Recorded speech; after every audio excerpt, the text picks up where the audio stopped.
All right. So what's up, everybody? So this is Venom number 4, Legacy 169. I love that they do that legacy numbering. But let's be honest, I wish they just do the full number. These number ones are pissing people off, and they're not helping anything. But at least like this book, man, I'm telling you, if you're not reading this and you like comics or whatever, this is one to read.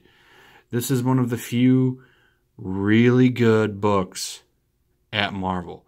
And I'm not just talking art, I'm talking story, writing, colors, pencils. Everything about this book is just firing on all cylinders. It's so good. That being said, like, this issue is a little bit slower than the past 3, mostly because it's an origin story of the symbiote god. So you open it up, and you get some, like, look at how good that looks, you know? It's just like, and I want to point out, look at how much text is there, right? Everything. Look at the text in this book, compared to some of the ones I've shown you recently, where it's nothing but just bubble, bubble, bubble, bubble. This is perfect. You see how it fits, and I can still appreciate the art. That's what I'm talking about, man. And I don't know if it's just because Nick Lowe is over on Amazing Spider-Man as well. And I don't know if he's just afraid. Okay, so I see now. He's executive editor. Devin Lewis, Lauren Amaro, they're doing their job. It's easy to tell when a book is really good, right? I see editors I've never seen, so I haven't seen them on any other books. But hats off to you guys. It seems like you're doing your job, because this book is great. So it's just an origin story of the symbiote god, right? And we find out how he got this, like his origin. You see him here. There's some celestials, and it's pretty cool. He ends up, it shows him at the beginning of time here, and he ends up facing some celestials, and he ends up pulling like a sword. So this was the very first symbiote. It came from a celestial, and he ends up cutting the celestials' heads off, like one of the heads off, and they banish him to a void with the celestial head, which he turns into a forge. And he uses that to forge his symbiote sword, which was really cool. And he ends up becoming like a god killer with it. And he just goes and starts messing stuff up. I thought that was really cool. Like, look at like the details in this. This is one of the best books I think out right now. It's really good. So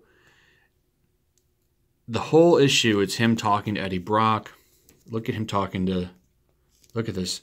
You know, in some other books, I can like zoom in on their face and say, oh, look, they're taking the day off. Nobody took the day off on this book. Everybody involved in this book is putting 100% into it. And we see this symbiote god pretty much, he's holding it there. So he's just going around and showing how he just rules the symbiotes, and he took over, and he went to Earth, and he ended up going to Earth and fighting Thor, who kicked him off. He's like fighting the Norse. And you see, by the way, this is how the Thor comic should look. That's the Thor I should see in the comic, not that watercolor bullshit that they have in the book right now. That book is such trash because of that art. You need a new writer on it. It's the same. I'm going to go off on a little tangent on Thor, but like Thor's problem right now is Jason Aaron has been on that book forever, right? It's the same problem with Dan Slott on Amazing Spider-Man. It's time to go. It's time to go. So I forget the name of the symbiote god. So I've just been calling him Jack Skeleton. Because like, look at him. He looks like a mashup of Jack Skeleton and Edward Scissorhands. But anyway, like, look at this, right? That's amazing. Great art. I'm really impressed. Look at this when he shoots that thunderbolt through him. So Thor kicked his ass, pretty much. Thor kicked his ass. And this ends up sending him to the symbiote planet to kind of regroup And that's pretty much where we're at. Ends up Miles, who's been concussed for a while, ends up coming in. We get this cool splash page with him kind of knocking the symbiote god out. But it turns out like they're not even on Earth right now, which is pretty cool. So spoilers, you know, spoilers and stuff. It turns out they're like on this dragon. They're not even on Earth. So it's going to be interesting. I'm excited about where this book's going to go. I like that Miles is in there. It's fun to see him and Miles team up. And you can say what you want about Miles. I like Miles. And I know there's some people that disagree with me, and that's fine, you know. If you don't like him, you don't like him. I do like him. I'm really hoping that because it's looking like Brian Hill's going to take him over. I hope he differentiates him from Peter Parker, because he needs to become his own character. But I like that him and Eddie Brock are teamed up for this run right now.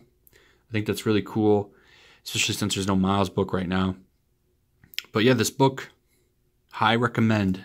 Go back, get the first couple. We're going to be on the 5th issue soon, so there should be a trade out soon. I mean, it's up to you on which way you want to go about it. But that's it. Leave a comment. Let me know what you're thinking about this book. Go over to Twitch. Follow me on Twitch. Yellow Flash Comics, all one word. I'll be doing some fun live streams over there, like the raid that we did the other day. And some IRL trolling. And check out my Patreon if you're enjoying my content. Even like $1 helps immensely. Smash that notification bell. Subscribe, all that good stuff. Make sure you're still subscribed. And I will see you guys on the next one.